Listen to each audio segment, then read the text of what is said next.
when Jesus had finished instructing his 12 disciples, he went on from there to teach and proclaim his message in their cities. When John heard in prison what the Messiah was doing, he sent word by his disciples and said to him, "Are you the one who is to come, or are we to wait for another?" Jesus answered them, "Go and tell John what you hear and see. The blind receive their sight, the lame walk, the lepers are cleansed, the deaf hear, and the dead are raised, and the poor have good news brought to them. And blessed is anyone who takes no offense at me." As they went away, Jesus began to speak to the crowds about John. "What did you go out into the wilderness to look at? A reed shaken by the wind? What then did you go out to see? Someone dressed in soft robes? Look, those who wear soft robes are in royal palaces. What then did you go out to see? A prophet? Yes, I tell you, and more than a prophet. This is the one about whom it is written. See, I am sending my messenger ahead of you, who will prepare your way before you. Truly, I tell you, among those born of woman, no one has arisen greater than John the Baptist. Yet the least in the kingdom of heaven is greater than he. From the days of John the Baptist until now, the kingdom of heaven has suffered violence, and the violent take it by force. For all the prophets and the law prophesied until John came. And if you are willing to accept it, he is Elijah who is to come. Let anyone with ears listen. But to what I will compare this generation, it is like children sitting in the marketplaces and calling to one another. We played the flute for you, and you did not dance. We wailed, and you did not mourn. For John came neither eating nor drinking, and they say he has a demon. The Son of Man came eating and drinking. And they say, look, a glutton and drunkard, a friend of tax collectors and sinners. Yet wisdom is vindicated by her deeds. Dude, nice job, Tristan. Jeez. I've been trying to make him nervous for like 2 weeks, and I just couldn't do it. Like, he's got ice in his veins. So, thanks, Tristan. So, I'd like to start by praying, and we're just going to jump in. God, thanks. Thanks for the way you show up in lives as young as Tristan's and as old as Bob's. And God, we just trust that you're faithful to those who fear and follow you, and you're also faithful to those of us searching for you. So I just ask that you'd show up this morning wherever we're at in our own space, in our own relationships, in our own pains and opportunities and excitements and fears. We love you. Amen. So I really wanted to title this message, What If Jesus Smokes What He Sells? And then when Avery's jaw hit the ground in our staff thing, I realized that maybe that is a risky idea, and I'm not trying to be cute and profane. And then Justin on Friday was like, hey, maybe you should try We Eat Our Own Dog Food, which apparently was a popular dog food ad back in the day that was about like this particular company actually feeds their dogs the dog food that they create. And he actually went on to explain that in the software development world, that's now a statement that captures the fact that we actually use the software we're developing. But all that to say, for the longest time, and I think the way I've heard this passage talked about and reflected upon for years has been that this is a story about disappointment with God. And I had every intention at the start of the week to start with this question of like, in what ways has God not shown up for you in the ways that you thought he should or would?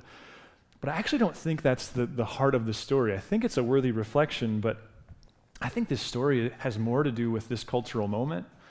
About the radical nature of loving your enemies, about the fact that a polarized world where nobody can have a conversation and we don't know how to treat those that we disagree with isn't necessarily a new phenomenon, and perhaps the solution is something that has to come from outside of ourselves, from something, dare I say, God, who brings a solution into it. And what if it's about loving your enemies?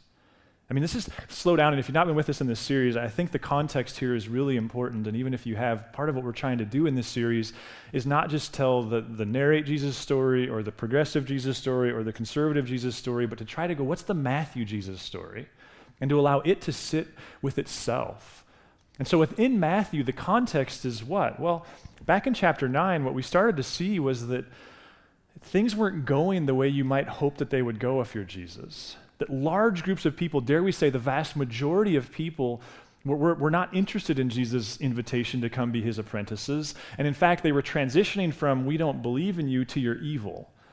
That there's these groups of people who were against him, they were closed, there's these larger crowds who were intrigued but not necessarily following him, but there's this resistance building.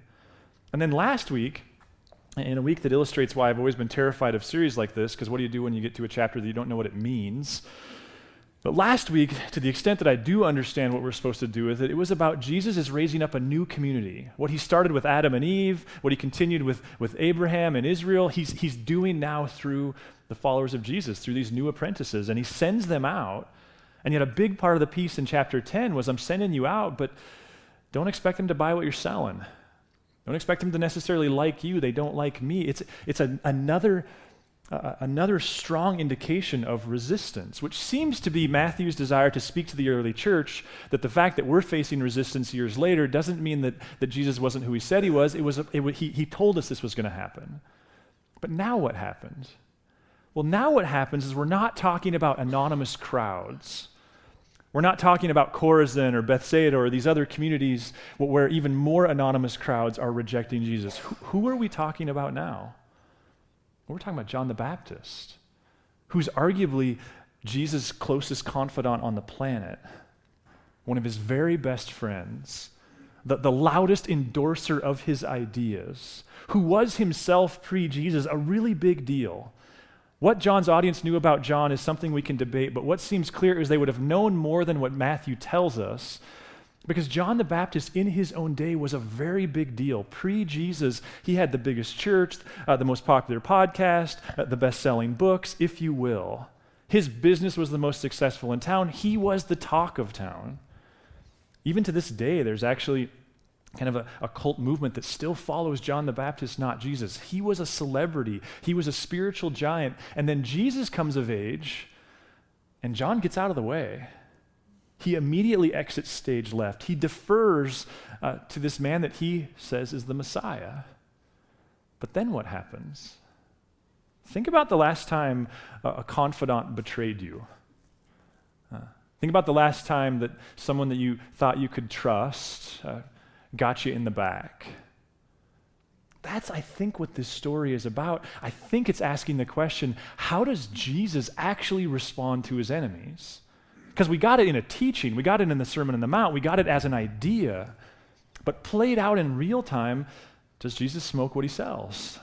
Does he eat his own dog food? Does he behave within the conditions of his own values and beliefs? Like, think again what happens. John is in jail. Now, Matthew doesn't tell us what got John in jail. The other gospel writers do, and I'm operating on the assumption that Matthew's readers knew. John was a man of great integrity, a man of great religious purity. John called out one of the sons of Herod for some what he deemed to be immoral behavior. The result was John got himself thrown in jail, and not unlike the developing world today, prisoners weren't entitled to any rights. There was no cafeteria or meal plan. You ate if you had friends who loved you enough to bring you food. John's in jail, and what's happening? Well, simultaneously, Jesus is out in the world, and he's doing his thing. He's doing the thing John expected him to do, kind of. I wonder if this is a story about how John, like all of us, he's got this video he plays in his head about how God works, about the way our life will go, about the direction and trajectory of our marriage, of our business, or of our health. Like, John's got his own script. When John signed up to be faithful to God, he had a way of understanding the implications of that. And there's a disparity between what's actually happening. There's a disconnect between his theology and the actual behavior, the actual blessing of God. And so what does he do? He sends his friends, his remaining friends, to Jesus to ask what question? Hey, I thought you were the Messiah. Like, are you the one? Or should we expect someone else? Now, what's the question behind the question? It seems clear, doesn't it? The question behind the question is, if you're God, then why X? And we all have something to write in that blank. If you're who you say you are, then why am I here in jail? But notice, too, what that would have sounded like to the surrounding community and people. This is Jesus' greatest confidant, the one with the the endorsement that means the most to Jesus. And what's he doing? In essence, he's withdrawing his endorsement. He's changed his vote from an absolute vote of confidence to a vote of malpractice. And Jesus says, well, go tell John this. The lame are walking, the blind are seeing, the good news is being preached to the poor. And then verse 6, and blessed is anyone who takes no offense at me. It's a classic boundary situation, isn't it? Because John has something for Jesus to do. Jesus isn't doing it. So John, in his disappointment, withdraws all support. And Jesus does what? I think he creates his boundary. I agree with those who have said for a while that essentially what Jesus, the statement behind his statement is, I got good news and bad news, John. I am the Messiah, and you're going to die of cancer. I am the Messiah, and your business is still going to fail. I am the Messiah, and you're going to die in jail.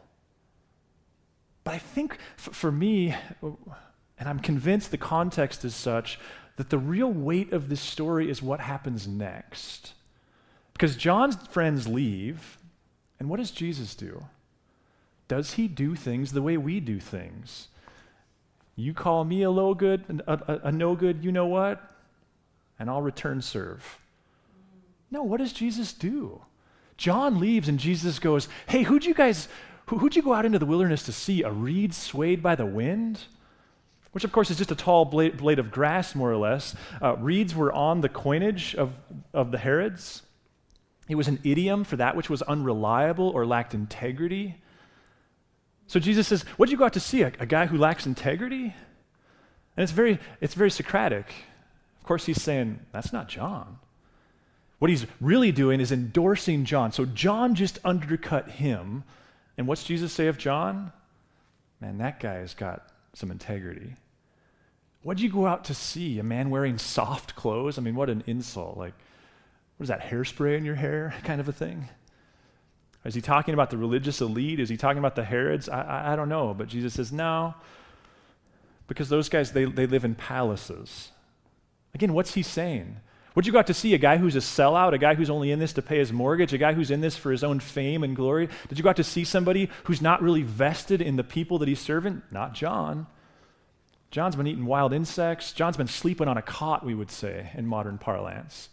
He's given his all to being that teacher, that officer, whatever it is. He's fully vested in that. Do you see the disparity of comment? What'd you go out to see? A prophet? And for some reason, I always hear Jim Mora in that famous, playoffs. What'd you go out to see? A prophet? Jesus says, yes. And I tell you, more than a prophet. And then he quotes, this is the one about whom it is written, see, I am sending my messenger ahead of you who will prepare your way before you. Now, what's going on here? Well, on one hand, Jesus, we refer to this part of Jewish history as the silent years because they embraced, even at the time, that there were no prophets.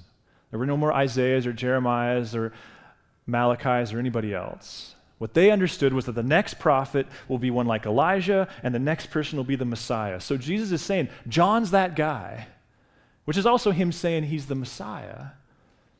But notice how differently he's playing the game. John, on some level, gives him toxicity. He gives him doubt. He gives him a lack of kindness.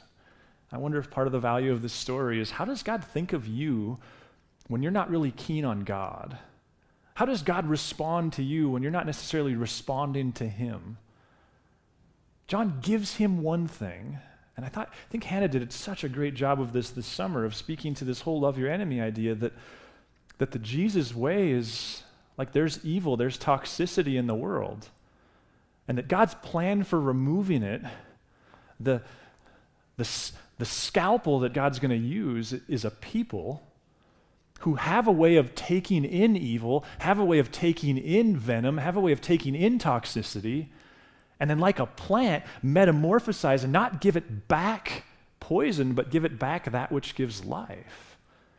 And I just wonder if Matthew's giving us this story to point to and foreshadow Jesus is on a course here, but more than that, Jesus' commitment to love his enemies is not just an idea.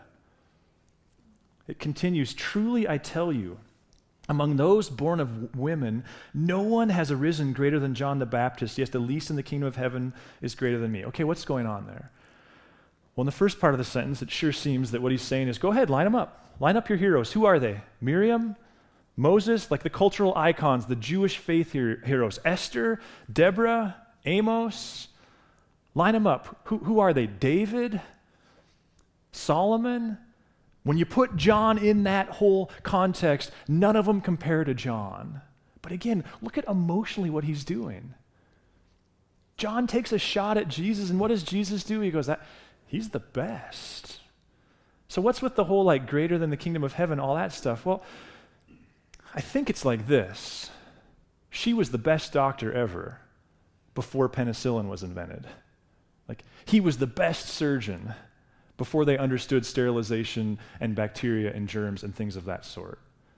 In other words, what he's saying is John was the best that version has to offer, and yet there is a new availability, there's a new opportunity that those guys couldn't have even dreamt of. See, part of what Jesus is doing is he's drawing a boundary. You thought, and part of what's going on here is John, like everybody else, had an image in their head that the Messiah would show up and he would set up a throne and he would set up a kingdom and God would rule Jerusalem, rule the world from Jerusalem right then and there. And Jesus is going, that's not quite how it's going to happen. The kingdom's already. That's why sometimes when Jesus speaks to the kingdom of God, it's present tense, and it's not yet. And the plan, what's the plan then? What's the interim plan? It's the Sermon on the Mount, isn't it? That the kingdom shows up not with palaces and thrones, but it shows up when an apprentice of Jesus metamorphosizes evil and gives back kindness. It shows up when we as kingdom bringers in our own little trivial domains behave as though Jesus would if he were us. And so in one sense, Jesus is drawing a boundary, but in another sense, he's going, man, look at that John. Isn't he amazing? From the days of John the Baptist until now, the kingdom of heaven has suffered violence, and the violent take it by force. Those that I trust seem to consistently say that this is apparently, and I don't know how to do this work, this is one of the most difficult statements in the whole New Testament to translate, which of course makes it one of the most difficult to interpret. My opinion, I share it with guys like N.T. Wright, is that what Jesus is saying here is you thought, John, that it was going to be a way of violence, it's going to be a typical coup d'etat, a typical overthrow of government power, and it's not the way I'm going to do it. I love the way John Mark Comer says it. Jesus' way was the way of love, not of violence, and love takes longer, and it costs more. So notice what Jesus is doing here. Isn't he, in one sense, creating a healthy boundary, we would call this? He's not acquiescing to John's suggestion that what he should do is change his way of being Messiah. He has a solid boundary there, and John walks away and he does the hard work of not focusing on the 10 things he doesn't like about him, but that which is commendable, that which is praiseworthy, that which is worthy of being spoken of. Let me ask you this, when's the last time you were betrayed? When's the last time, maybe it was professionally, someone withdrew their endorsement from you? What was the last ideological debate you were in which felt to you like a loss or a betrayal? I would imagine that part of what makes divorce so painful is that two people committing on an altar to one another are publicly declaring that they're the biggest fans of one another. That we all know that part of what marriage functionally does is nobody ever gets to know us more clearly. Our stuff, you can hide it from me, you can't hide it from your spouse, and I'm the same. All of us, the closer you get to us, the worse we look. I would imagine then that part of what makes divorce so darn painful is that person who at one time was your biggest fan more or less publicly declares, I'm not their fan. I don't have confidence in them anymore. And I'm not saying that that's never appropriate. I'm just saying it makes sense that that's what's painful about it. But it doesn't take a marriage to have that experience. At work, you can be betrayed. You can be all in emotionally and then suddenly be attacked. It can happen in a partnership, at work, among coworkers. This can happen between a player and a coach, or a coach and a player. This can happen between a parent and a coach. I'm really not trying to make this about you, though, but just to see, I wonder if the opportunity of this passage is one of those rare instances where it's really not about us. It's an opportunity to sit back and go, man, Jesus is amazing. Like, who can do this? Who can publicly be so called out and stay true to form?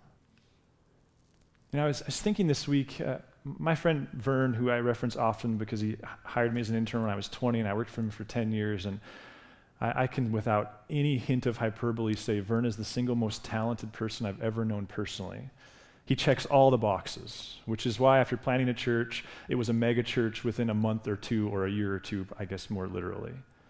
And in the early days of Harvest, I just got to ride this wave of success. Everything Vern did turned to gold. He was the talk of town. It was growing faster than you could even accommodate. No sooner did we build a building and we'd outgrown the building. I mean, it was that story.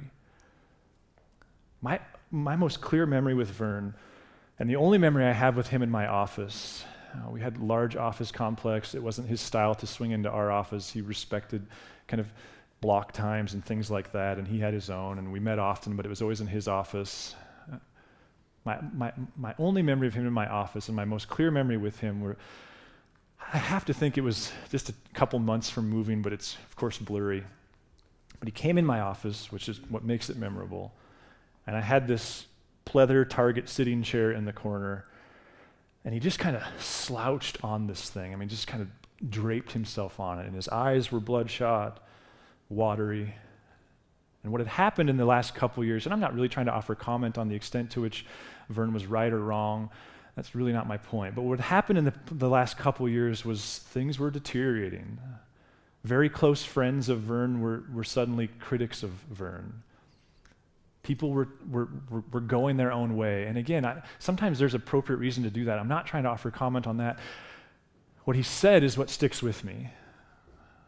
Because from this place that I can now appreciate of just incredible brokenness, and Vern is not guilty of just being an idea guy. He can work harder than anybody. He's totally vested. And he looked and he said, Adam, he was talking about Narrate. He was talking about Helena. He said, Adam, don't ever forget, vision is cheap. You don't even have to get out of the bed to have vision. And you could just, and it's one of those, like, you're getting to be the old guy when I can look back and go, oh, I see what he was going through emotionally there. What he was going through emotionally was he used to be the hottest thing in town, and not unlike Jesus, now people were going, I think I'm out on him. My point isn't Vern. Listen, I show up to the Bible every day. I show up to church. I listen to podcasts. I read books because I'm guilty of being a type A Enneagram 1 who wants to be seen as good. I'm always looking for something to do. God, what else do you want me to do? What else do you want me to do? What else do you want me to do? What else do you want me to do? And ironically, one of my biggest criticisms of worship music is often we're always singing about what we get, which has its place, but when do we get to sing about who God is? I think this is a passage that's about who God is. The extent to which it has something for you and I to do, I think, is secondary. Listen, it's not lost on anybody, the world that we live in right now. And probably everybody here is asking the same question. Where does this lead? How do we get out of this?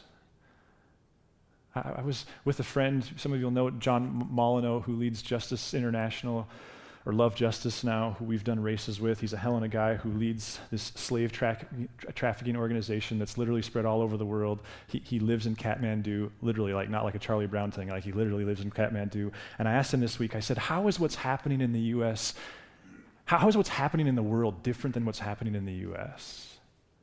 He said, it's not. Like, it's all the same. There is no middle. You're either way over here or you're way over here. I think if you reflect on that enough, that's terrifying. But I also think as historic followers of Jesus, that ought to be wildly encouraging. What's the solution? I think Matthew's modeling it to us.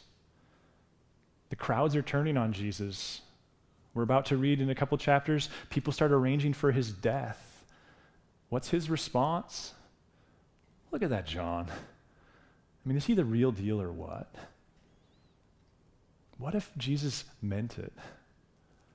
What if he meant it when he said, you're the salt of the world? You're the light of the world. Like, what if he meant that his hope for redemption in the world is not just him, but him in you? And what if we shouldn't hold accountable, frankly, people who aren't connected with Christ and the fact that they return venom with venom? What if that's absurd to expect them to? What if it's on us? What if it's the church? What if you're the one in the school, you're the one in the office, you're the one in the neighborhood who can make little tiny culture changes that point a way forward?